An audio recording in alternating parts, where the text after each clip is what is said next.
ಆದಿಕಾಂಡ 24ನೇ ಅಧ್ಯಾಯ 1ನೇ ವಾಕ್ಯದಲ್ಲಿ ಅಬ್ರಹಾಮನು ಬಹುದಿನದ ವೃದ್ಧನಾದನು. ಯೆಹೋವನು ಅವನನ್ನು ಸಕಲ ವಿಷಯಗಳಲ್ಲಿ ಅಭಿವೃದ್ಧಿಪಡಿಸುತ್ತಾ ಇದ್ದರು. ಕರ್ತರು ಅಬ್ರಹಾಮನನ್ನು ಸಕಲ ಕಾರ್ಯಗಳಲ್ಲಿ ಅಭಿವೃದ್ಧಿಪಡಿಸುತ್ತಿದ್ದರು. ಅದೊಂದು ಪೂರ್ಣ ಆಶೀರ್ವಾದ, ಒಂದು ಪರಿಪೂರ್ಣ ಆಶೀರ್ವಾದ. ಅಬ್ರಹಾಮನ ಆಶೀರ್ವಾದ ಎಂಬುದು ಬರೀ ಲೋಕದ ಆಶೀರ್ವಾದವಲ್ಲ, ಮೊದಲು ಆತ್ಮಿಕವಾದ ಆಶೀರ್ವಾದದಿಂದ ಅಂದರೆ ಸ್ಪಿರಿಚುವಲ್ ಬ್ಲೆಸ್ಸಿಂಗ್ ಅವನಲ್ಲಿ ತುಂಬಿತ್ತು. ಅಬ್ರಹಾಮನು ದೇವರ ಸ್ನೇಹಿತನು ಎಂಬುದಾಗಿ ಕರೆಯಲ್ಪಟ್ಟ. ವಾಕ್ಯದಲ್ಲಿ ಬರೆಯಲ್ಪಟ್ಟಿದೆ, ಅಬ್ರಹಾಮನು ದೇವರ ಸ್ವರವನ್ನು ಕೇಳಿದ ಮತ್ತು ದೇವರ ಸ್ನೇಹಿತನಾಗಿದ್ದ ಎಂಬುದಾಗಿ. ದೇವರು ಅವನೊಂದಿಗೆ ಇದ್ದು ಮಾತನಾಡಿದ ಆತ್ಮಿಕ ಆಶೀರ್ವಾದ, ಒಳ್ಳೆಯ ಶರೀರ ಸೌಖ್ಯ. ದೇವರು ಅವರಿಗೆ ಒಳ್ಳೆಯ ಶರೀರ ಸೌಖ್ಯವನ್ನು ಕೂಡ ಕೊಟ್ಟಿದ್ದರು. ವಯಸ್ಸಾದ ಕಾಲದಲ್ಲಿಯೂ ಕೂಡ ಯುದ್ಧ ಮಾಡಿ ಬರುತ್ತಾರೆ ಅವರು. ಒಳ್ಳೆಯ ಶರೀರಕ್ಕೆ ಬಲ, ಅದೊಂದು ಆಶೀರ್ವಾದ. ಒಳ್ಳೆಯ ಕುಟುಂಬ, ಒಳ್ಳೆಯ ಹೆಂಡತಿ ಮಕ್ಕಳು, ಒಳ್ಳೆಯ ಒಂದು ಆಶೀರ್ವಾದ. ಕೆಲಸಗಾರರು, ಅವರ ಮನೆಯಲ್ಲಿ ಕೆಲಸಗಾರರು, ಕೆಲಸಗಾತಿಯರು ಬೆಳ್ಳಿ ಬಂಗಾರದಿಂದ ಸಿರಿವಂತರಾಗಿ ದೇವರು ಇಟ್ಟಿದ್ದರು. ಅವನನ್ನು ಯಾವ ಕೊರತೆಯೂ ಇರಲಿಲ್ಲ. ಒಂದು ಪರಿಪೂರ್ಣ ಆಶೀರ್ವಾದ ಅದೇ ವಾಕ್ಯವು ಹೇಳುತ್ತದೆ. ಕರ್ತರು ಅಬ್ರಹಾಮನನ್ನು ಸಕಲ ಕಾರ್ಯಗಳಲ್ಲೂ ಅಭಿವೃದ್ಧಿಪಡಿಸುತ್ತಾ ಬಂದರು. ಇದೇ ರೀತಿಯಾಗಿಯೇ ದೇವರು ನಿಮ್ಮನ್ನು ಆಶೀರ್ವದಿಸಲಿಕ್ಕೆ ಬಯಸುತ್ತಾರೆ.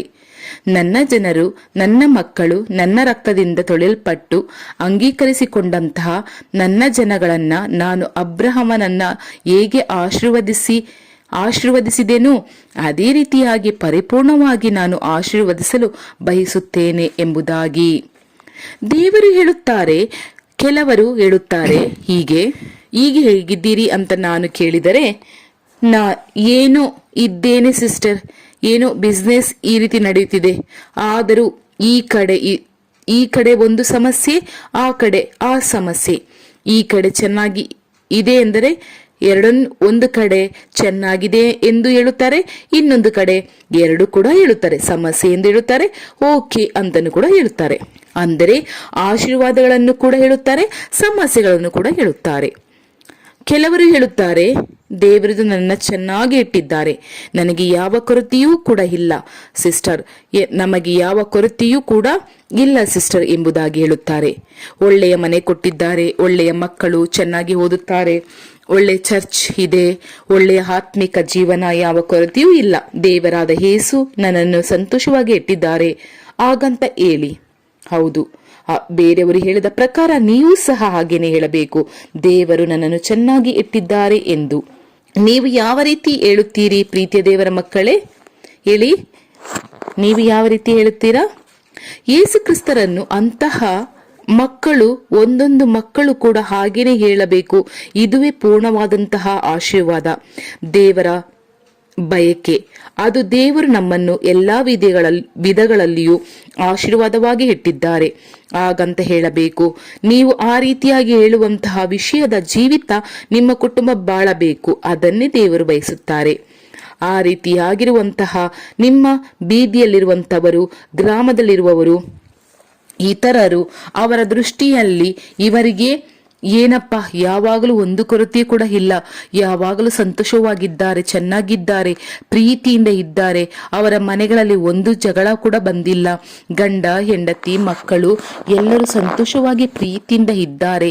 ಪಕ್ಕದ ಮನೆಯವರು ನಿಮ್ಮನ್ನು ನೋಡಿ ಹೇಳಬೇಕು, ಎದುರು ಮನೆಯವರು ನಿಮ್ಮನ್ನು ನೋಡಿ ಹೇಳಬೇಕು, ನಿಮ್ಮ ಜೊತೆಯಲ್ಲಿ ಕೆಲಸ ಮಾಡುವವರು ಹೇಳಬೇಕು, ಯಾವಾಗಲೂ ನೀವು ಸಂತೋಷವಾಗಿರುತ್ತಿರಲ್ಲ ಎಂಬುದಾಗಿ. ಇದಕ್ಕೆ ಏನು ಕಾರಣ? ನಮ್ಮ ಯೇಸು. ಏನು ಹೇಳಬೇಕು? ಅದು ನಮ್ಮ ಯೇಸು ಇದಕ್ಕೆ ಕಾರಣ. ನಮ್ಮ ಜೊತೆ ಇದ್ದು ಆಶೀರ್ವಾದ ಇಟ್ಟಿದ್ದಾರೆ, ಆ ರೀತಿಯಾಗಿ ಹೇಳಬೇಕು. ಅದೇ ದೇವರು ಬಯಸುವಂತಹ ಒಂದು ಪ್ರೀತಿಯುಳ್ಳ ಜೀವನ. ಅಂದರೆ ನಮಗೆ ಏನು ಬೇಕು ಅದನ್ನೇ ದೇವರು ಕೊಡುತ್ತಾರೆ. ಆಡಂಬರವಾದ ಜೀವನ ಕೊಡುವುದಿಲ್ಲ, ಅವಶ್ಯವಾದುದನ್ನೇ ಮಾತ್ರ ಕೊಡುತ್ತಾರೆ. ಒಂದು ಮನೆಯ ಅವಶ್ಯ ದೇವರು ಕೊಡುತ್ತಾರೆ. ಕೆಲಸಕ್ಕೆ ಹೋಗುತ್ತೀರಾ, ಒಂದು ವಾಹನ ಅವಶ್ಯ ದೇವರು ಕೊಡುತ್ತಾರೆ. ಮಕ್ಕಳು ಒಂದು ಸ್ಕೂಲ್ನಲ್ಲಿ ಒಳ್ಳೆ ಸ್ಕೂಲ್ನಲ್ಲಿ ಓದಬೇಕು ಎಂದು ನೆನೆಸುತ್ತೀರಾ, ದೇವರು ಮಾರ್ಗ ತೆರೆಯುತ್ತಾರೆ. ನಿಮಗೆ ಒಂದು ಕೂಡ ಕಷ್ಟ ಇಲ್ಲದೆ ಅನುದಿನದ ಜೀವನಕ್ಕೆ ಬೇಕಾದುದನ್ನು ಸಂಧಿಸುತ್ತಾರೆ. ಸಂಧಿಸಿ ಒಂದು ಕೊರತೆ ಇಲ್ಲದ ಪ್ರೀತಿ ಕೊಡುತ್ತಾರೆ. ದೇವರು ನಮಗೆ ವಾಗ್ದಾನ ಮಾಡಿರುವಂತಹ ಪ್ರೀತಿ, ವಿಶ್ವಾಸ ಮತ್ತು ಆಶೀರ್ವಾದ, ಅಬ್ರಹಾಮನಿಗೆ ದೇವರು ಕೊಟ್ಟಂತಹ ಆಶೀರ್ವಾದ, ಈ ಆಶೀರ್ವಾದವನ್ನು ನಮಗೆ ಕೊಡುವುದಕ್ಕಾಗಿ ಶಿಲುಬೆಯಲ್ಲಿ ಅವರು ತನ್ನನ್ನೇ ನಮಗೆ ಬಲಿಯಾಗಿ ಕೊಟ್ಟರು. ನಮ್ಮನ್ನ ಆಶೀರ್ವದಿಸದಕ್ಕಾಗಿ ತನ್ನನ್ನೇ ಶಿಲುಬೆಯಲ್ಲಿ ಬಲಿಯಾಗಿ ಕೊಟ್ಟರು. ನಮ್ಮ ದರಿದ್ರತನ, ಬಡತನ, ವ್ಯಾಧಿ, ಸಮಸ್ಯೆ, ರೋಗ, ಹೀಗೆ ಹಲವಾರು ನಮ್ಮ ವಿಷಯಗಳನ್ನ ಎಲ್ಲವನ್ನ ಶಿಲುಬೆಯಲ್ಲಿ ಹೊತ್ತು ತೀರಿಸಿಬಿಟ್ಟರು. ನಾವು ಆಶೀರ್ವಾದವಾಗಿರುವುದಕ್ಕೋಸ್ಕರವಾಗಿ ಶಿಲುಬೆಯಲ್ಲಿ ತನ್ನನ್ನೇ ಬಲಿಯಾದರು. ಹಾಗಾದರೆ ನೀವು ಒಂದು ಪರಿಪೂರ್ಣ ಆಶೀರ್ವಾದದೊಂದಿಗೆ ಇರಬೇಕು. ನೀವು ಯಾವಾಗಲೂ ಸಂತೋಷವಾಗಿ ಹೇಳಬೇಕು. ಯಾವ ಕೊರತೆ ಇಲ್ಲದೆ ನಮ್ಮನ್ನು ಇಟ್ಟಿದ್ದಾರೆ, ಪ್ರೀತಿಯಿಂದ ಇಟ್ಟಿದ್ದಾರೆ, ನಮ್ಮನ್ನು ಚೆನ್ನಾಗಿ ಇಟ್ಟಿದ್ದಾರೆ ಹಾಗಂತ ಹೇಳಬೇಕು.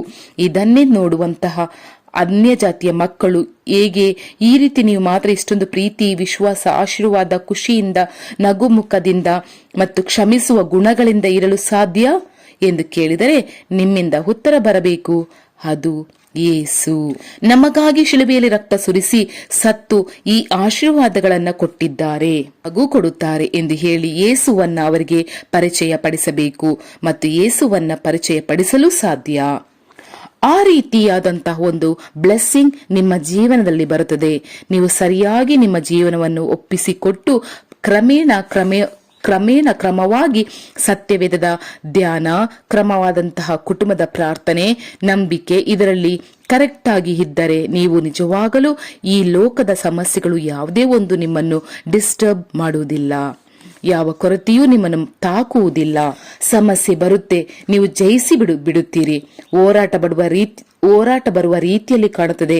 ನೀವು ಇದನ್ನೆಲ್ಲ ಜಯಿಸಿ ಮುಂದಕ್ಕೆ ಹೋಗುತ್ತೀರಿ. ನೀವು ಯಾವಾಗಲೂ ನಾಚಿಕೆಗೆ ಒಳಪಡುವುದಿಲ್ಲ, ಕೊರತೆಯನ್ನು ಪಡುವುದಿಲ್ಲ. ಸಾಲದ ಸಮಸ್ಯೆ ಎಂಬುದಕ್ಕೆ ನೀವು ಸಿಕ್ಕಿಕೊಳ್ಳುವುದಿಲ್ಲ. ಇದನ್ನೆಲ್ಲ ನೀವು ಯೋಚಿಸಿರಿ. ನೀವು ಸಾಲದ ಸಮಸ್ಯೆಯಿಂದ ಪೂರ್ಣವಾಗಿ ಬಿಡುಗಡೆಯಾಗಬೇಕು. ದೇವರು ಆಯಾಯ ತಿಂಗಳು ನಮ್ಮ ಅಗತ್ಯಗಳನ್ನು ಸಂಧಿಸುತ್ತಾ ಇದ್ದಾರೆ. ನಮಗೆ ಕೆಲಸ ಕೊಟ್ಟಿರುತ್ತಾರೆ, ಆದಾಯ ಕೊಟ್ಟಿದ್ದಾರೆ, ಬಿಸ್ನೆಸ್ ಅನ್ನ ಕೊಟ್ಟಿದ್ದಾರೆ, ನಮಗೆ ಯಾವ ಕೊರತೆ ಇಲ್ಲದೆ ನಡೆಸುತ್ತಾ ಇದ್ದಾರೆ. ಆ ರೀತಿಯಾಗಿ ಒಂದು ಸಾಕ್ಷಿಯಾದ ಆಶೀರ್ವಾದ ನಮ್ಮ ಜೀವಿತ. ನೀವು ಆಶೀರ್ವಾದವಾಗಿ ಬಾಳುವಾಗ ಯೇಸುವಿನ ನಾಮ ಮಹಿಮೆ ಪಡುತ್ತದೆ. ಪ್ರೀತಿಯ ಬ್ರದರ್ಸ್, ನಾನು ಯಾವಾಗಲೂ ಕೂಡ ಆಶೀರ್ವಾದ ಬಗ್ಗೆ, ಕುಟುಂಬದ ಬಗ್ಗೆ, ಗಂಡ ಹೆಂಡತಿಯ ಬಗ್ಗೆ ಮಾತನಾಡುವಾಗ ಕೆಲವರು ಅಂದ್ರೆ ಯಾರು ಮದುವೆ ಆಗಿಲ್ಲವೋ ಅವರಿಗೆ ನನಗೆ ಒಂದು ವಿಷಯ ಹೇಳುತ್ತಾ ಇದ್ದೇನೆ. ನಿಮಗೆ ತುಂಬಾ ಬೇಸರವಾಗುತ್ತಾ ಇರಬೇಕು ಅಲ್ಲವೇ ಬ್ರದರ್ಸ್? ಈ ಸಿಸ್ಟರ್ ಕುಟುಂಬದ ವಿಷಯವಾಗಿ ಮತ್ತು ಆಶೀರ್ವಾದ ವಿಷಯವಾಗಿ ಮಾತನಾಡುತ್ತಾರೆ, ಗಂಡ ಹೆಂಡತಿಯ ಬಗ್ಗೆ ವಿಷಯ ಮಾತನಾಡುತ್ತಾರೆ. ಆದರೆ ಇನ್ನೂ ನನಗೆ ಕುಟುಂಬವೇ ಆಗಲಿಲ್ಲ ಎಂದು ನೆನೆಸಿ ಕಂಗಾಲಾಗಿದ್ದೀರಾ? ಕಣ್ಣೀರು ಹಾಕುತ್ತಿದ್ದೀರಾ? ಪ್ಲೀಸ್ ಬ್ರದರ್ಸ್, ಕಂಗಾಲ್ ಆಗಬೇಡಿ. ದೇವರು ಒಬ್ಬೊಬ್ಬರಿಗೆ ಒಂದೊಂದು ರೀತಿಯಾದ ಆಶೀರ್ವಾದವನ್ನು ಇಟ್ಟಿದ್ದಾರೆ. ನಿಮಗೂ ಕೂಡ ಎಲ್ಲಾ ಆಶೀರ್ವಾದ ಇಟ್ಟಿದ್ದಾರೆ. ನೀವು ಕೇಳಬೇಕು, ರಾತ್ರಿ ಹಗಲು ಪ್ರಾರ್ಥಿಸಿ ಕೇಳಬೇಕು. ಹಾಗೂ ದೇವರಲ್ಲಿ ನಾನು ಏನು ಆಗಬೇಕು ದೇವರೇ, ನಿಮ್ಮ ಚಿತ್ತ ನನ್ನ ಜೀವಿತದಲ್ಲಿ ಏನು ನಿಮ್ಮ ಚಿತ್ತ ದೇವರೇ, ನಿಮ್ಮ ಚಿತ್ತ ಪ್ರಕಾರ ನನ್ನನ್ನು ನಡೆಸಿರಿ, ಹಾಗೆ ಮಾಡಿ ನನ್ನನ್ನು ಎಂದು ಕೇಳಿ ನಿಮ್ಮ ಪ್ರಾರ್ಥನೆಗೆ ಖಂಡಿತವಾಗಿಯೂ ಉತ್ತರ ಕೊಡುವರು.